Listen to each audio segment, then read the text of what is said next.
Suma Teológica, parte IA, cuestión 84, sobre cómo el alma, unida al cuerpo, entiende lo corporal, que le es inferior.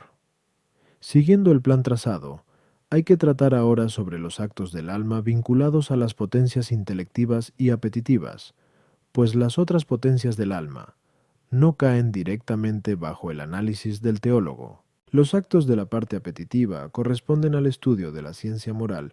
Esto será tratado en la segunda parte de esta obra, en la que se analizará la materia moral. Ahora, pues, estudiaremos los actos intelectivos. En dicho estudio, seguiremos el siguiente orden. Primero nos centraremos en ver cómo entiende el alma unida al cuerpo, después cómo entiende separada de él. La primera consideración será triple. Primero, cómo conoce el alma lo corporal, que le es inferior. Segundo, cómo se conoce a sí misma y qué hay en ella. Tercero, cómo conoce las sustancias inmateriales superiores a ella. Por lo que respecta al conocimiento de lo corporal, se nos presentan tres cuestiones. Primera, ¿por qué medio las conoce? Segunda, ¿cómo y en qué orden? Tercera, ¿qué conoce en lo corporal? La cuestión referente a lo indicado en primer lugar plantea y exige respuesta a 8 problemas. El alma, ¿conoce o no conoce lo corporal por el entendimiento? ¿Lo conoce por su esencia o por algunas especies? Si lo conoce por algunas especies, las especies de todo lo inteligible le son o no le son innatas por naturaleza, le vienen o no le vienen de ciertas formas inmateriales separadas a nuestra alma. Contempla o no contempla todo lo que entiende en las razones eternas, adquiere o no adquiere el conocimiento inteligible partiendo de los sentidos. El entendimiento puede o no puede conocer. De hecho, mediante las especies inteligibles que ya posee sin referirse a las imágenes, al estar impedidas las potencias sensitivas, queda o no queda anulado el juicio del entendimiento. Artículo 1. El alma, ¿conoce o no conoce lo corporal por el entendimiento? Lat. Objeciones por las que parece que el alma no conoce lo corporal por el entendimiento. 1. Dice Agustín en Gunio Soliloq: los cuerpos no pueden ser comprendidos por el entendimiento, nada corpóreo puede ser percibido más que por los sentidos. Y dice también en 12 Supergen, Atlit: solo hay visión intelectual de aquello que está por su esencia en el alma. ¿Los cuerpos no están así? Por lo tanto, el alma no puede conocer lo corporal por el entendimiento. Tú, la misma relación que hay entre el sentido y lo inteligible, se da entre el entendimiento y lo sensible, pero el alma no puede conocer de ninguna manera lo espiritual por los sentidos, pues lo espiritual es inteligible, por lo tanto, de ninguna manera puede conocer lo corporal, que es sensible, por el entendimiento. Tri. El entendimiento tiene por objeto lo necesario e invariable, pero todos los cuerpos son móviles y variables. Por lo tanto, el alma no puede conocer lo corporal por el entendimiento. Contra esto, está el hecho de que la ciencia se encuentra en el entendimiento. Por lo tanto, si el entendimiento no conoce lo corporal, hay que deducir que no puede haber ciencia de lo corporal. De esta forma, la ciencia natural, que trata del cuerpo móvil, desaparece. Respondo. Para demostrar la solución a este problema, hay que tener presente que los primeros filósofos que investigaron la naturaleza de las cosas pensaron que en el mundo no existía nada fuera de lo corporal, y porque veían que todo lo corporal era móvil y lo consideraban en un continuo fluir, estimaron que no podíamos tener ninguna certeza sobre la verdad de las cosas, pues lo que fluye constantemente no puede ser aprehendido con certeza, puesto que desaparece antes de ser juzgado por la mente. Así, Heráclito dijo que no es posible tocar 2 veces el agua de la corriente de un río, como nos refiere el filósofo en Quar Pronometafais. Más tarde, Platón, para salvar la certeza de nuestro conocimiento intelectual de la verdad, sostuvo que, además de lo corporal, hay otro género de seres sin materia ni movimiento, que llamó especies o ideas, de cuya participación cada realidad singular y sensible recibe su nombre, como el de hombre, caballo o cualquier otro. Afirmaba, consecuentemente, que las ciencias, las definiciones y todo lo referente al acto del entendimiento no se centra en lo sensible, sino en aquello inmaterial y separado, de forma que el alma no entiende lo corporal, sino su especie separada. Esto resulta falso por un doble motivo. Primero, porque al ser aquellas especies inmateriales e inmóviles, de las ciencias quedaría excluido el conocimiento tanto del movimiento como de la materia, que es lo propio de la ciencia natural, y quedaría también excluida la demostración por las causas agentes y materiales. 2. Segundo, porque resulta irrisorio que para llegar al conocimiento de las cosas manifiestas, tengamos que poner como medio otras realidades distintas sustancialmente, ya que difieren de ellas en el ser. Así, aun cuando se conozcan estas sustancias separadas, no por eso podemos emitir un juicio de lo sensible. Parece ser que en esto Platón se desvió de la verdad, porque, juzgando que todo conocimiento se verifica por una cierta semejanza, estimó que la forma de lo conocido necesariamente está en quien conoce, de igual manera que en lo conocido, consideró que la forma de la realidad entendida está en el entendimiento de un modo universal, inmaterial e inmóvil. Y esto resulta claro por la misma operación del entendimiento, que entiende de manera universal y con una cierta necesidad, siendo la acción algo proporcionado a la forma de ser de la gente. De este modo, sostuvo que las cosas entendidas debían subsistir por sí mismas de modo inmaterial e inmóvil. No es necesario que esto sea así, porque también en las mismas realidades sensibles vemos que la forma se encuentra de modo distinto en unas y en otras. Ejemplo, en un ser la blancura puede ser más intensa que en otro. En un ser la blancura va unida a la dulzura, y en otro no. De la misma manera, la forma sensible se encuentra diversamente en lo exterior al alma y en el sentido que recibe las formas de lo sensible inmaterialmente. Ejemplo, el color del oro sin el oro. Igualmente, el entendimiento percibe las especies de los cuerpos materiales y móviles, inmaterial e inmóvilmente, según su propia naturaleza, pues lo recibido está en quien lo recibe, según conforme al modo de éste. Por lo tanto, hay que concluir que el alma conoce lo corporal por el entendimiento inmaterial, universal, y necesariamente, a las objeciones 1, aquella frase de Agustín, hay que entenderla en cuanto referida a aquello por lo que el entendimiento conoce, no a lo que conoce, pues conoce lo corporal entendiéndolo, pero no a través de lo corporal ni de imágenes materiales y corpóreas, sino a través de especies inmateriales e inteligibles que pueden estar en el alma por su propia esencia. Como indica Agustín en 22 a Dei, no hay que afirmar que el entendimiento conoce solo lo espiritual, como el sentido conoce solo lo corporal, porque de ser así, habría que concluir que Dios y los ángeles no conocen lo corporal. El porqué de dicha diversidad radica en que una potencia inferior no llega a lo que es propio de una superior. Pero la superior lleva a cabo de un modo más eminente lo propio de la inferior. 3. Todo movimiento supone algo inmóvil, pues, cuando es la cualidad lo que cambia, la sustancia queda inmóvil, y cuando lo es la forma sustancial, la materia permanece invariable. En las realidades cambiables hay relaciones inmutables. Ejemplo, aunque Sócrates no esté siempre sentado, es absolutamente cierto que, cuando está sentado, permanece en un lugar concreto. Por eso, nada impide que haya ciencia invariable de lo cambiable. Artículo 2. El alma. ¿Conoce o no conoce lo corporal por su esencia? Lat. Objeciones por las que parece que el alma conoce lo corporal por su esencia. Del alma. 1. Agustín en Ex de Trin dice: el alma recoge las imágenes de los cuerpos y se adueña de las imágenes formadas en sí misma de sí misma, ya que para configurarlas les transmite algo de su propia sustancia, pero conoce los cuerpos por medio de las imágenes de los cuerpos. Por lo tanto, por su propia esencia conoce los seres corporales, que emplea para configurar tales imágenes a las que transmite su propia esencia. El filósofo, en Tercero de Ánima, dice: en cierto modo el alma lo es todo. Por lo tanto, como quiera que lo semejante es conocido por lo semejante, parece que el alma conoce lo corporal por sí misma. El alma es superior a las criaturas corporales. Los seres inferiores están en los superiores de un modo más perfecto que el modo que tienen en sí mismos, como dice Dionisio. Por lo tanto, Todas las criaturas corpóreas se encuentran de una manera más digna en la sustancia del alma que en sí mismas. Por lo tanto, por su propia sustancia puede conocer las criaturas corpóreas.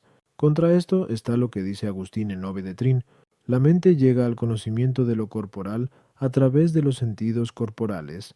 En cambio, el alma no es cognoscible por los sentidos corporales. Por lo tanto, no conoce lo corpóreo por su propia sustancia. Respondo. Los antiguos filósofos sostuvieron que el alma conoce lo corporal por su propia esencia, pues era de patrimonio común que lo semejante es conocido por lo semejante. Estimaban que la forma de lo conocido está en quien conoce del mismo modo que en lo conocido.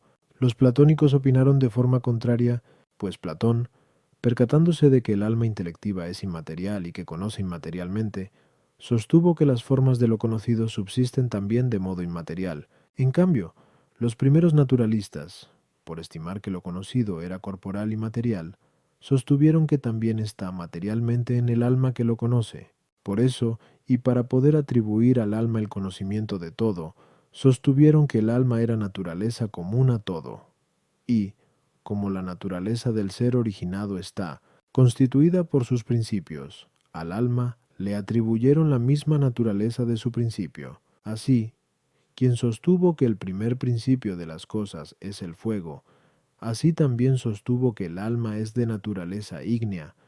Lo mismo cabe decir con respecto al aire y al agua. Empédocles, que estableció 4 elementos materiales y 2 agentes, sostuvo que el alma estaba constituida de dichos elementos. De este modo, al determinar que las cosas están en el alma materialmente, sostuvieron que todo conocimiento del alma era material, ya que confundían y no distinguían el entendimiento de los sentidos. Pero este modo de pensar es inadmisible. 1.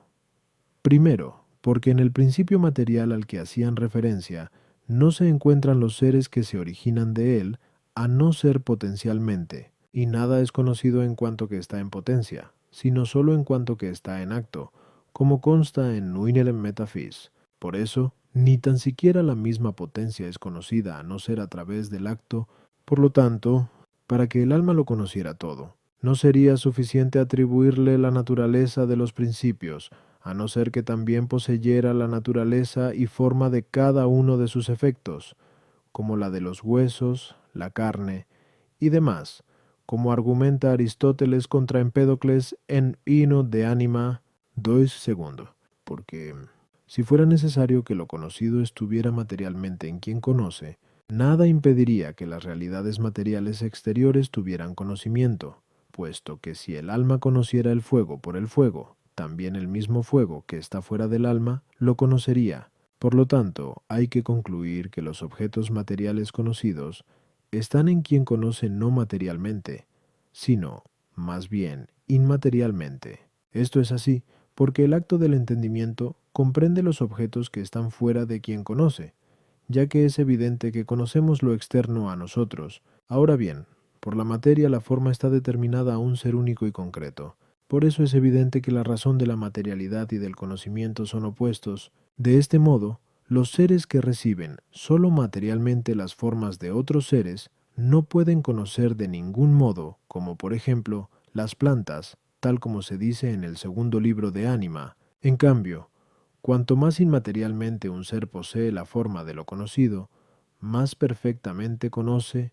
Por eso el entendimiento, que abstrae la especie inteligible no sólo de la materia, sino también de las condiciones materiales individuantes, conoce más perfectamente que los sentidos, los cuales reciben su forma de lo conocido sin su materia, pero con sus condiciones materiales. De entre los sentidos, el de la vista es el más capacitado para conocer, porque como dijimos ya, Q 78.3 es el menos material. Entre los entendimientos, cuanto más inmaterial, más perfecto. Se concluye claramente que, si hay un entendimiento que conozca todas las cosas por su esencia, es necesario que las posea todas inmaterialmente, de modo semejante a como los antiguos suponían la esencia del alma compuesta en acto por los principios de todas las cosas materiales, para que las pudiera conocer todas. Es exclusivo de Dios poseer una esencia que contenga inmaterialmente todas las cosas, al modo como los efectos preexisten virtualmente en la causa.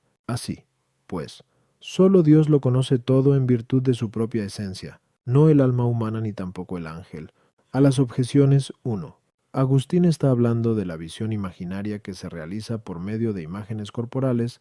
Para formar dichas imágenes, el alma pone algo de su sustancia, a la manera como se pone el sujeto, para que sea informado por alguna forma. Es así como produce de sí misma las imágenes.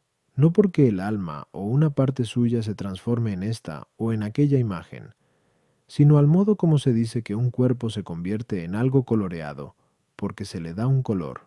Este sentido del texto se desprende del contexto, pues dice que conserva algo, esto es, lo no informado por tal imagen, que es aquello por lo que libremente juzga de tales imágenes. Esto lo llama mente o entendimiento. En cambio, en lo que se refiere a que es informada por las imágenes, esto es, por la imaginación, dice que nos es común con los animales. Duo. Aristóteles no admitió, como lo hacían los antiguos naturalistas, que el alma estuviera compuesta de todas las cosas, sino que dijo, en cierto modo el alma lo es todo, y esto en cuanto que está en potencia con respecto a todo, por los sentidos, a lo sensible, por el entendimiento, a lo inteligible. Tria. Toda criatura tiene el ser finito y determinado. Por eso, la esencia de una criatura superior, aunque tenga cierta semejanza con la de una criatura inferior, por coincidir en un mismo género, sin embargo, tal semejanza no es perfecta, ya que está determinada a una especie a la que no pertenece la criatura inferior, pero la esencia divina es la semejanza perfecta de todo con respecto a todo, como principio universal de todo. Artículo 3.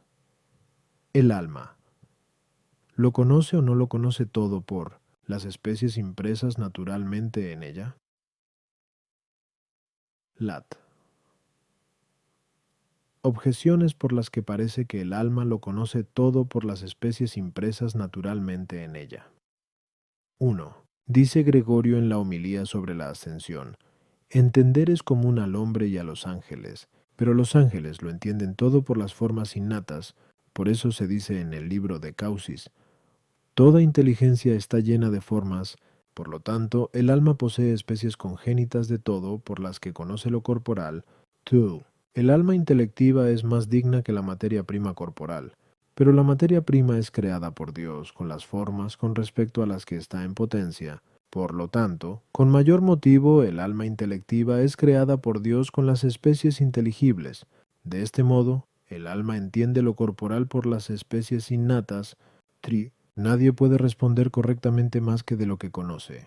Pero también un idiota, que no tiene ciencia adquirida, responde correctamente sobre cosas concretas, con tal que se le pregunte ordenadamente, como se cuenta de uno en el Menón de Platón. Por lo tanto, antes de adquirir su ciencia, se tiene conocimiento de las cosas. Esto no sería posible a no ser que el alma poseyera las especies innatas. Así pues, el alma conoce lo corpóreo por las especies innatas. Contra esto, está lo que dice el filósofo en Tercero de Ánima al hablar del entendimiento. Es como una tablilla en la que no hay nada escrito. Respondo, como quiera que la forma es principio de acción, es necesario que la relación de una cosa con la forma que es principio de acción sea la misma que mantiene con dicha acción. Así, si el elevarse depende de la ingravidez, es necesario que sea ingrávido solo en potencia, y lo que de hecho se eleve sea ingrávido en acto, pero observamos que el hombre a veces solo conoce en potencia tanto sensitiva como intelectualmente. Dicha potencia pasa al acto en el conocimiento sensitivo, por las acciones de las cualidades sensibles sobre el sentido, y en el intelectivo, por medio del aprendizaje de la inventiva. Por eso es necesario afirmar que el alma intelectiva está en potencia tanto con respecto a las imágenes, principio de sensación, como a las semejanzas, principio de intelección. Por eso, Aristóteles sostuvo que el entendimiento, por el que el alma conoce, no posee especies inteligibles innatas, sino que originariamente está en potencia hacia todas estas especies, pero porque, en ocasiones, el que posee en acto una forma no puede obrar conforme a ella, por algún impedimento. como el cuerpo ingrávido no puede elevarse.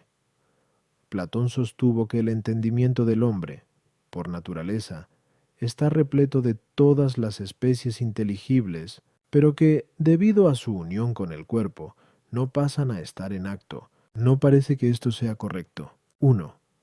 Primero, porque si el alma tiene un conocimiento natural de todo, no parece posible que su olvido sea tan grande y que ni siquiera recuerde que posee dicho conocimiento.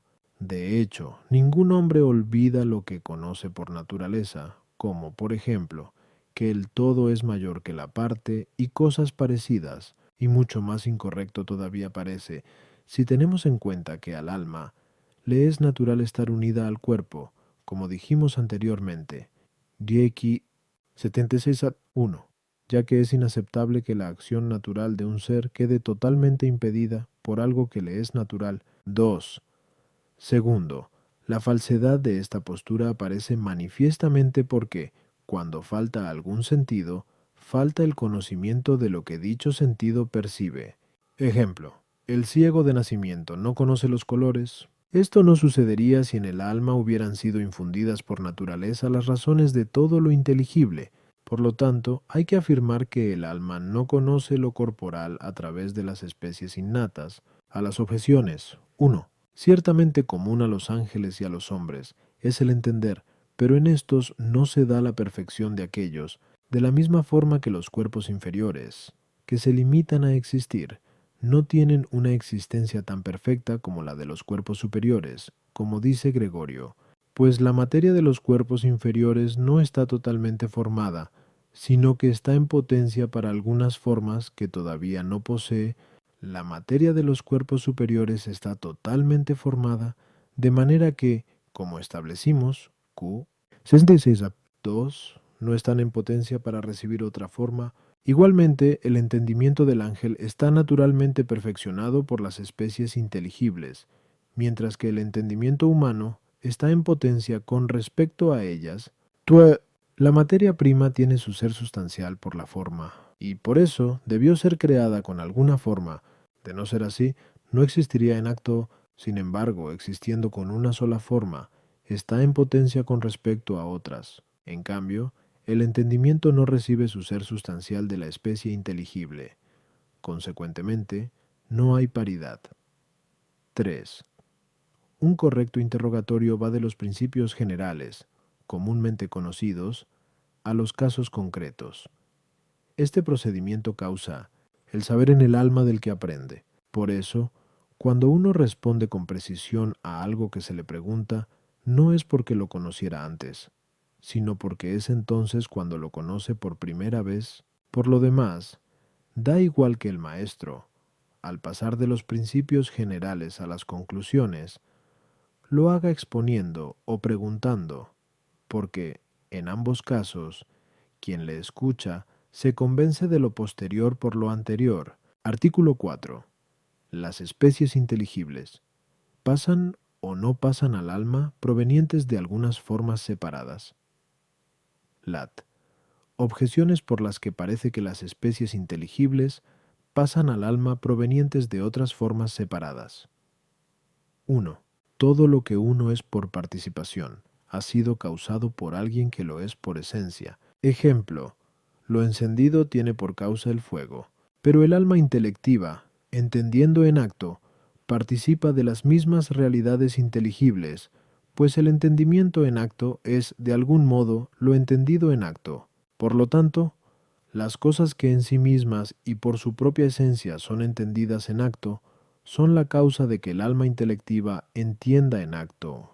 Pero las cosas entendidas en acto por su misma esencia son las formas que existen sin materia.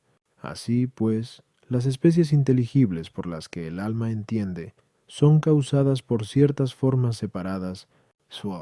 La misma relación hay entre lo inteligible y el entendimiento que entre lo sensible y el sentido, pero los objetos sensibles que están en acto fuera del alma son la causa de las especies sensibles que hay en el sentido y por las que sentimos. Por lo tanto, las especies inteligibles por las que nuestro entendimiento conoce son causadas por ciertos objetos inteligibles en acto que existen fuera del alma. Así, pues, las formas inteligibles de nuestro entendimiento dimanan de algunas sustancias separadas. 3.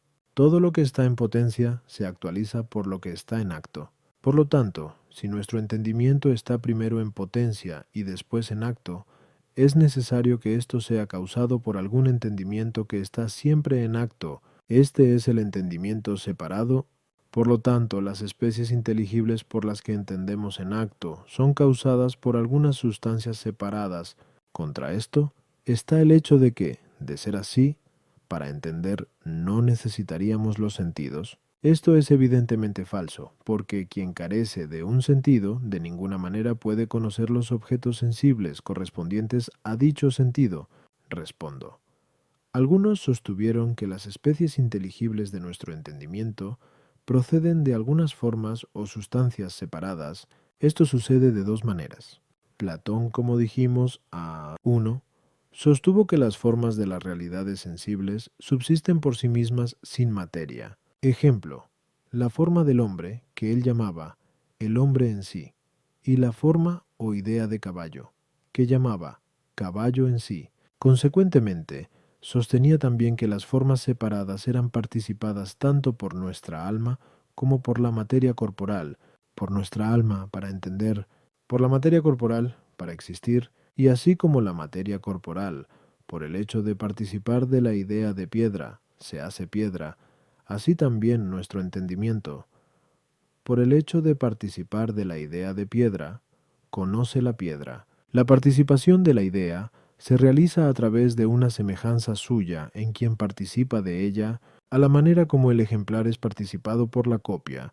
Así, pues, de la misma manera que afirmaba que las formas sensibles presentes en la materia corporal dimanan de las ideas como una especie de imágenes suyas. Así también sostenía que las especies inteligibles de nuestro entendimiento son ciertas representaciones de las ideas que de ellas se desprenden. Por eso, como dijimos, a 1, las ciencias y los conceptos los hacía depender de las ideas, pero porque contra la razón propia de lo sensible va el que las formas subsistan sin materia, como demuestra Aristóteles sobradamente. Avicena, alejándose de dicha opinión, sostuvo que las especies inteligibles de los seres sensibles no subsisten por sí mismas sin la materia, sino que preexisten inmaterialmente en los entendimientos separados. Del primero de estos entendimientos dimana el segundo, y así sucesivamente, hasta llegar al último entendimiento separado, que llamó entendimiento agente, y del que, como él mismo dice, las especies inteligibles pasan a nuestras almas y las formas sensibles a la materia corporal. En esta línea, Avicena y Platón concuerdan en que las especies inteligibles de nuestro entendimiento dimanan de ciertas formas separadas. Sin embargo, Platón dice que subsisten por sí mismas y Avicena dice que están en el entendimiento agente. También difieren en que Avicena sostiene que las especies inteligibles no permanecen en nuestro entendimiento cuando deja de entender en acto, sino que necesita recibirlas de nuevo. Por eso no admite la ciencia natural innata, como Platón, el cual sostenía que las participaciones de las ideas están invariablemente en el alma. Pero, en esta suposición, no es posible encontrar la razón suficiente de por qué nuestra alma se une al cuerpo, pues no puede decirse que el alma intelectiva se une al cuerpo por el cuerpo, ya que ni la forma existe por razón de la materia, ni el motor por el móvil, sino al contrario. Parece, más bien, que el cuerpo es necesario al alma intelectiva en orden a su propia operación, entender, ya que, por su ser, no depende del cuerpo. Si el alma por su naturaleza estuviera destinada a recibir las especies inteligibles sólo a través del influjo de ciertos principios separados, y no las recibiese por parte de los sentidos, para entender no necesitaría el cuerpo, consecuentemente no necesitaría unirse a él. Tampoco basta decir que nuestra alma necesita los sentidos para entender, en cuanto que los sentidos la estimulan a pensar en las cosas cuyas especies inteligibles recibe por parte de los principios separados, porque no parece que el alma necesite dichos estímulos, a no ser en cuanto que, como dicen los platónicos, está como adormecida y olvidada por efecto de su unión con el cuerpo. De ser así, los sentidos no servirían al alma intelectiva más que para alejar el obstáculo que representa su unión con el cuerpo. Consecuentemente, permanece en pie la cuestión de averiguar cuál es la razón por la que el alma se une al cuerpo. Sí, siguiendo a Avicena, se dice que los sentidos son necesarios al alma en cuanto que la impulsan a recurrir al entendimiento agente del que recibe las especies. Tampoco esto resulta suficiente, porque si en la naturaleza del alma está el que entiende a través de las especies procedentes del entendimiento agente, habría que concluir que algunas veces podría volverse a él por su tendencia natural, o también estimulada por uno de los sentidos para recibir del entendimiento agente las especies de los objetos sensibles que pertenecen a un sentido que no posee. De ser así, un ciego de nacimiento podría tener conocimiento de los colores, lo cual es evidentemente falso. Por lo tanto, hay que afirmar que las especies inteligibles por las que nuestra alma conoce no provienen de algunas formas separadas. A las objeciones 1. Las especies inteligibles de las que participa nuestro entendimiento se reducen, como a su primera causa, a un principio inteligible por su propia esencia, esto es, a Dios, pero proceden de dicho principio a través de las formas de las cosas sensibles y materiales, de las que obtenemos la ciencia, como dice Dionisio. Tú, el ser que las cosas materiales poseen fuera del alma, les permite ser sensibles en acto, pero no inteligibles en acto. Por lo tanto, entre el sentido y el entendimiento no hay paridad. 3. Nuestro entendimiento posible pasa de la potencia al acto, por un ser en acto, es decir, por el entendimiento agente, que es una potencia del alma. Como dijimos, Ki 79.4, pero no por un entendimiento separado como por causa próxima, sino, en todo caso, como causa remota. Artículo 5. El alma intelectiva conoce o no conoce las cosas materiales en las razones eternas. Lat. Objeciones por las que parece que el alma no conoce las cosas materiales en las razones eternas.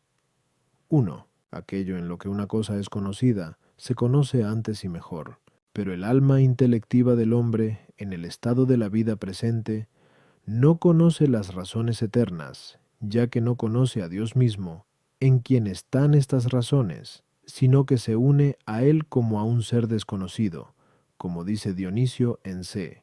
Mysticae Theologiae. Por lo tanto, el alma no conoce todas las cosas en las razones eternas. 2. En Rom 1.20 se dice, llegamos a lo invisible de Dios por lo creado, pero entre lo invisible de Dios se encuentran las razones eternas. Por lo tanto, las razones eternas se conocen por las criaturas materiales, y no al revés. 3.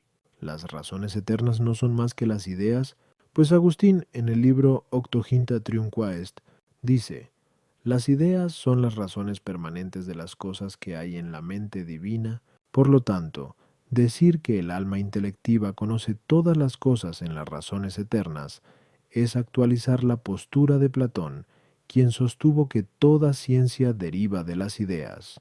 Contra esto está lo que dice Agustín en 12 Confes. Si los dos vemos que es verdad lo que tú dices, y los dos vemos que es verdad lo que digo yo, pregunto, ¿dónde lo vemos?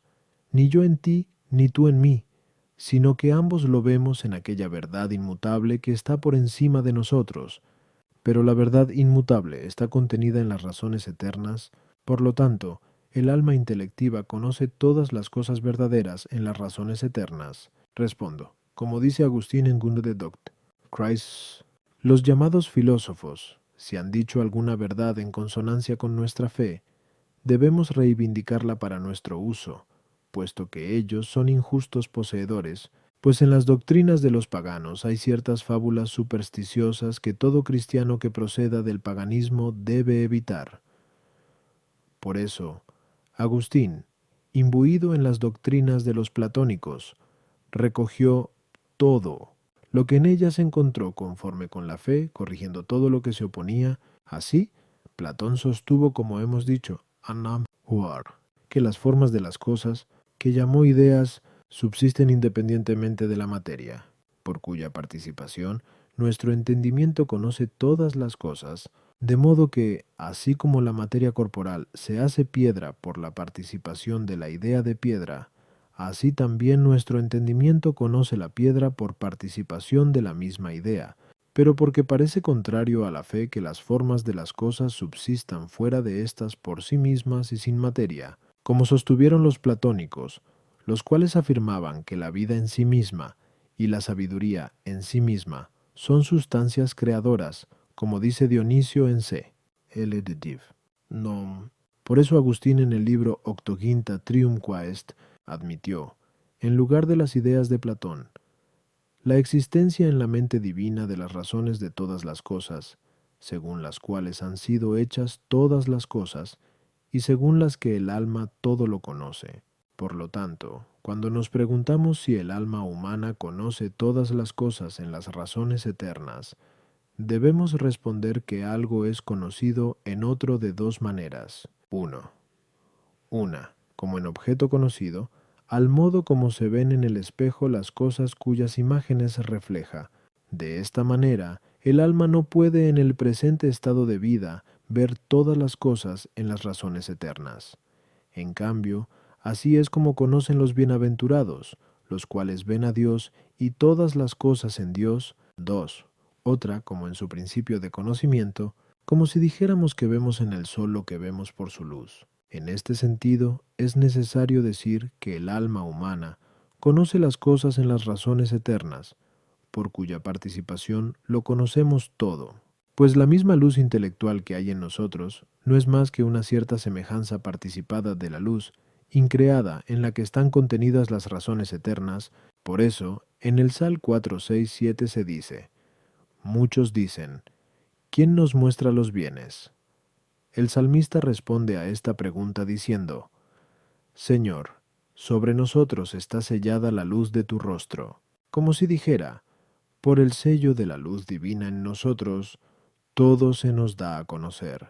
Sin embargo, porque, además de la luz intelectual para conocer las cosas materiales, necesitamos las especies inteligibles que provienen de los mismos objetos. Hay que concluir que no conocemos las cosas materiales sólo por la participación de las razones eternas, como decían los platónicos, afirmando que la sola participación de las ideas es suficiente para tener ciencia. Por eso Agustín en Curato de Trin dice, ¿acaso porque los filósofos demuestran con pruebas irrefutables que todo lo temporal fue hecho en virtud de las razones eternas, han podido ver en ellas o deducir de ellas cuántas son las especies de animales y cuántos los principios germinales de cada uno? ¿Acaso no acudieron más bien al análisis de la historia de tiempos y lugares, que Agustín no entendió que todas las cosas son conocidas en las razones eternas o en la verdad inmutable, en el sentido de que contempláramos las mismas razones eternas? Resulta evidente, por lo que él mismo escribe en el libro Octoginta Trium Quaest. No toda ni cualquier alma racional es considerada apta para dicha visión, o sea, en las razones eternas, sino la encontrada santa y pura, como la de los bienaventurados. A las objeciones. Está incluida en lo dicho. Artículo 6. El conocimiento intelectual.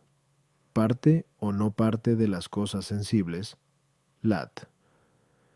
Objeciones por las que parece que el conocimiento intelectual no parte de las cosas sensibles.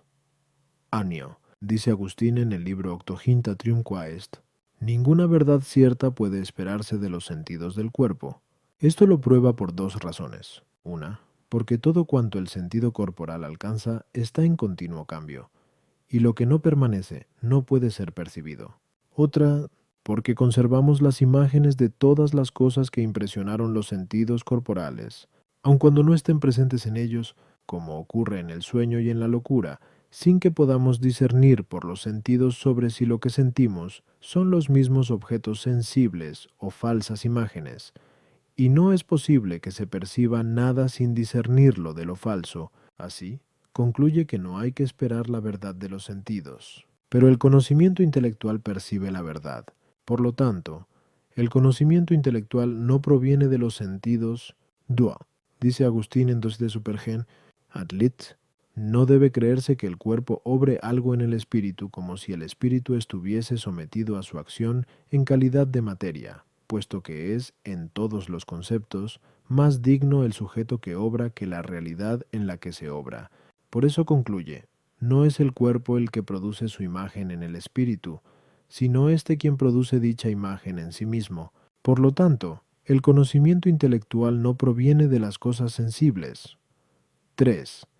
El efecto no sobrepasa la capacidad de su causa, pero el conocimiento intelectual llega más allá de los objetos sensibles, pues llegamos a conocer cosas que no perciben los sentidos. Por lo tanto, el conocimiento intelectual no proviene de las cosas sensibles. Contra esto, el filósofo, en Métafis, y al final del De Póster, y demuestra que el principio de nuestro conocimiento parte de los sentidos. Respondo.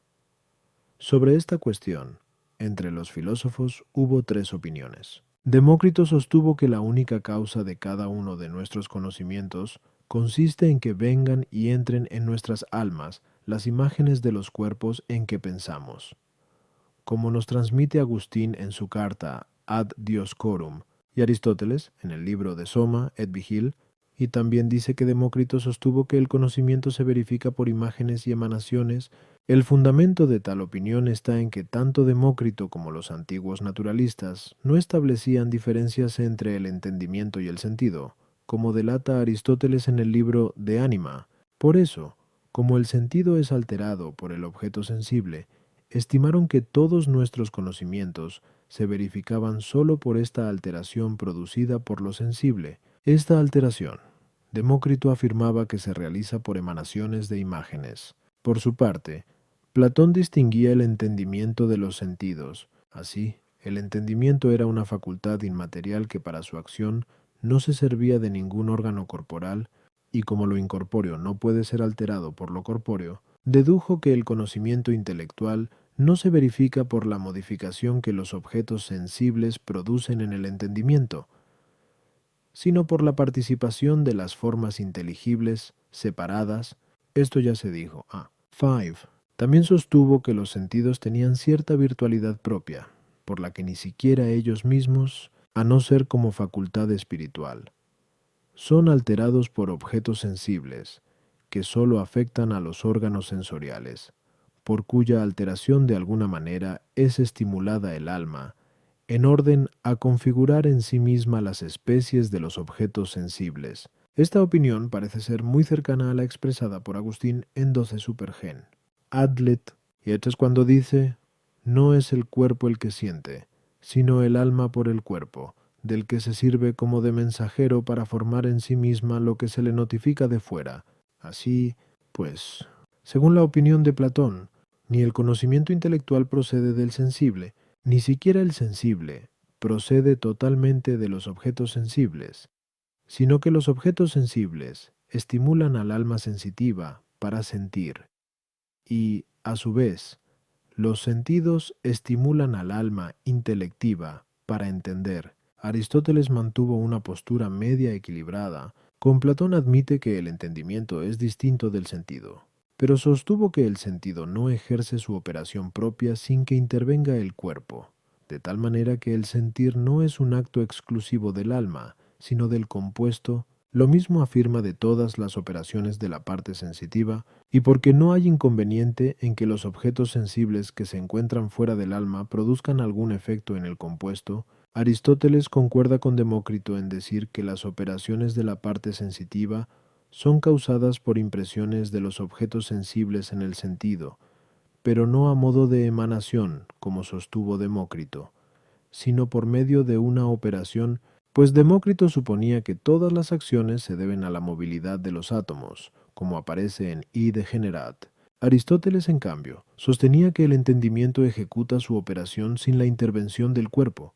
Nada corpóreo puede influir en algo incorpóreo. De este modo, según Aristóteles, para que se produzca la operación intelectual, no basta la simple impresión de los cuerpos sensibles, sino que se precisa algo más digno, porque, como él mismo dice, el agente es más digno que el paciente. Sin embargo, no en el sentido de que la operación intelectual sea producida en nosotros por el solo influjo de ciertos seres superiores, como sostuvo Platón, sino en cuanto que un agente superior y más digno, llamado entendimiento agente, y del que ya dijimos algo, Kaaku, Setenua Tri 4, por medio de la abstracción, hace inteligibles las imágenes recibidas por los sentidos. Por lo tanto, según esto, la operación intelectual es causada por los sentidos en lo que se refiere a las imágenes, pero porque las imágenes no son suficientes para alterar el entendimiento posible, sino que necesitan el entendimiento agente para convertirse en inteligibles en acto, no puede decirse que el conocimiento sensible sea la causa total y perfecta del conocimiento intelectual, sino que, en cierto modo, es la materia de la causa. A las objeciones 1. Aquellas palabras de Agustín dan a entender que no hay que esperar de los sentidos toda la verdad, pues se precisa la luz del entendimiento agente para que en las cosas mutables conozcamos la verdad inmutable, y para discernir entre la realidad objetiva y su imagen. 2. Agustín no está hablando del conocimiento intelectivo, sino de lo imaginario. Y porque, según la opinión de Platón, la facultad de la imaginación tiene una operación que pertenece exclusivamente al alma. Agustín, para probar que los cuerpos no imprimen sus imágenes en la potencia imaginativa, sino que es el alma misma la que las produce, utilizó la misma razón empleada por Aristóteles para demostrar que el entendimiento agente es separado. Esto es, porque el agente es más digno que el paciente. Según esta opinión, indudablemente habría que poner en la facultad imaginativa no sólo potencia pasiva, sino también activa, pero si con Aristóteles admitimos que la acción de la facultad imaginativa pertenece al compuesto, desaparece toda dificultad, pues el cuerpo sensible es más digno que cualquier órgano animal, ya que se relaciona con dicho órgano como el ser en acto, se relaciona con el ser en potencia, de igual modo que el cuerpo, que tiene el color en acto, se compara con la pupila, que lo tiene en potencia. Sin embargo, podría decirse que, aun cuando la primera alteración de la potencia imaginativa se debe a la moción de los objetos sensibles, porque la fantasía es un movimiento producido por el sentido, como se dice en el libro de Ánima. En el hombre hay cierta operación del alma que, por medio de la composición y división, forma diversas imágenes de las cosas sin que los sentidos lo perciban. Esto es lo que quiere decir Agustín. El conocimiento sensitivo no es causa completa del conocimiento intelectual. Por lo tanto, no hay que extrañarse de que el conocimiento intelectual abarque más que el sensitivo. Artículo 7. El entendimiento puede o no puede conocer, de hecho, mediante las especies inteligibles que ya posee, sin recurrir a las imágenes, lat. Objeciones, por las que parece que el entendimiento puede conocer, de hecho, mediante las especies inteligibles que ya posee sin referirse a las imágenes. 1. El entendimiento pasa al acto por la especie inteligible que lo informa, pero estar el entendimiento en acto es lo mismo que entender, por lo tanto. Las especies inteligibles son suficientes para que el entendimiento entienda en acto, sin necesidad de recurrir a las imágenes. Más depende la imaginación del sentido que el entendimiento de la imaginación, pero la imaginación puede ejercer su operación sin la presencia de lo sensible. Por lo tanto, con mayor motivo el entendimiento puede entender sin necesidad de recurrir a las imágenes. 3. No hay imágenes de lo incorporal, porque la imaginación no trasciende el tiempo y el espacio. Por lo tanto, si nuestro entendimiento no pudiera entender nada en acto sin recurrir a las imágenes, se seguiría que no podría entender nada incorpóreo. Esto es evidentemente falso, pues entendemos la verdad misma a Dios y a los ángeles. Contra esto está lo que dice el filósofo en tercero de Ánima: el alma no entiende nada sin imágenes. Respondo: es imposible que nuestro entendimiento, en el presente estado de vida, durante el que se encuentra unido a un cuerpo pasible, entienda en acto algo sin recurrir a las imágenes. De que esto es así, tenemos un doble indicio.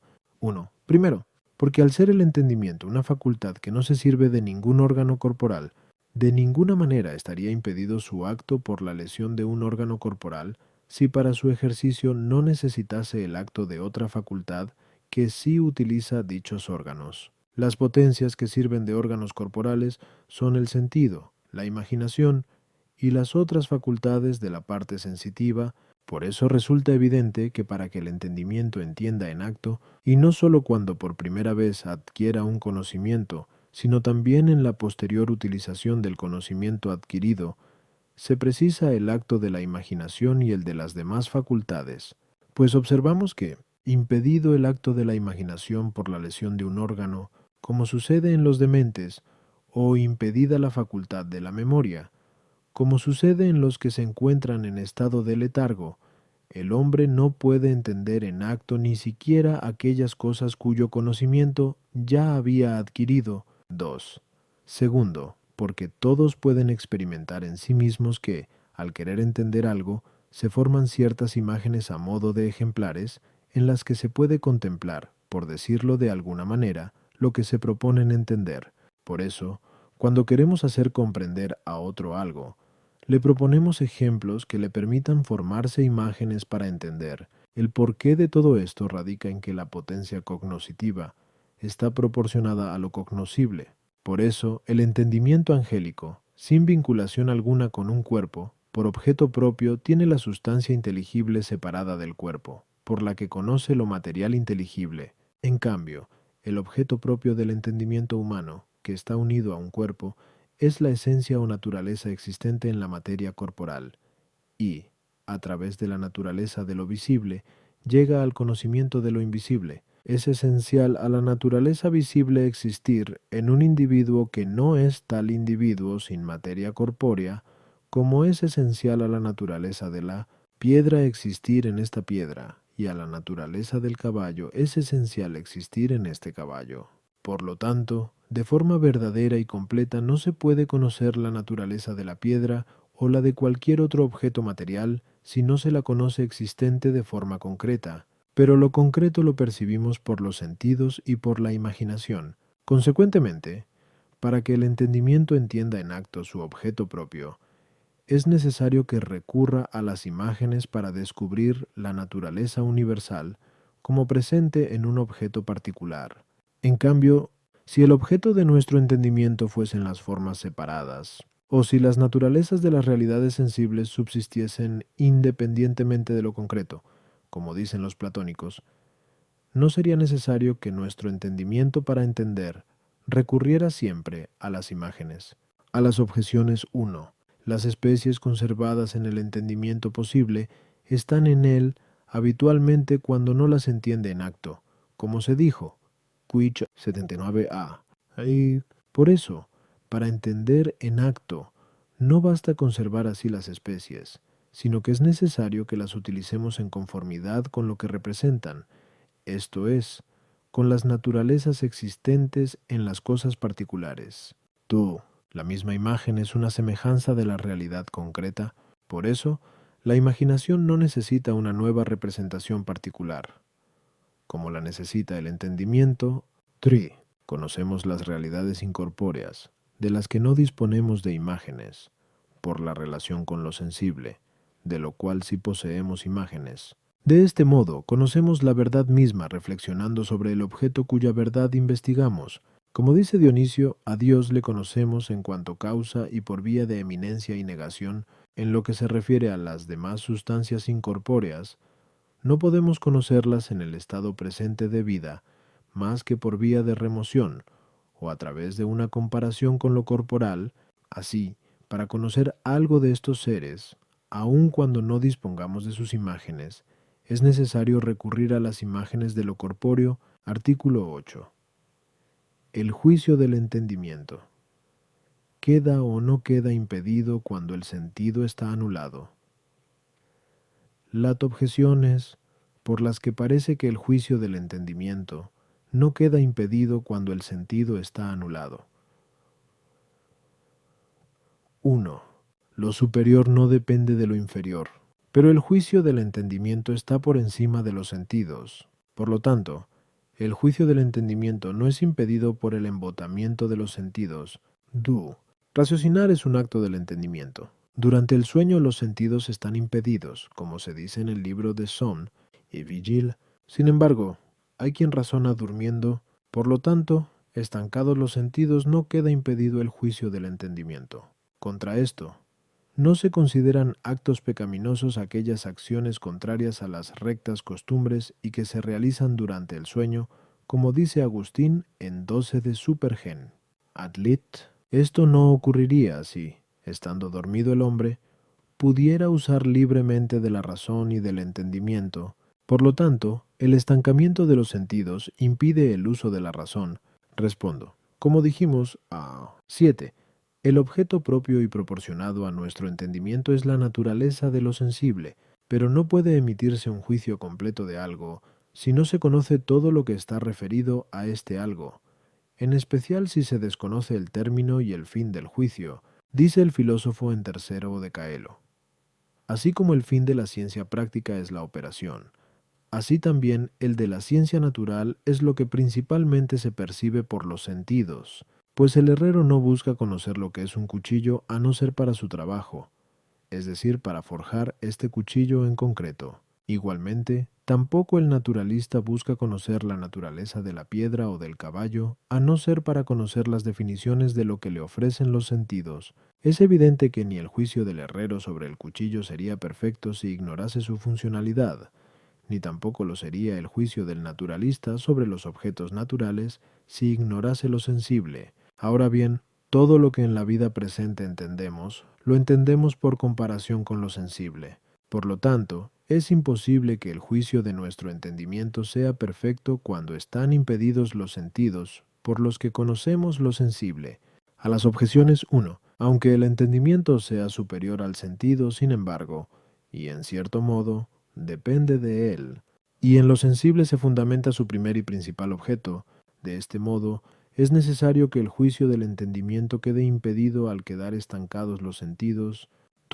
Los sentidos pierden su actividad en quienes duermen debido a ciertas emanaciones y vaporizaciones, como se dice en el libro de Somme y Vigil. El mayor o menor embotamiento de los sentidos depende de la disposición de estas evaporaciones. Cuando su movimiento es grande, no solamente se paralizan los sentidos, sino también la imaginación, hasta el punto que no se ofrece ninguna imagen, como ocurre sobre todo al dormirse.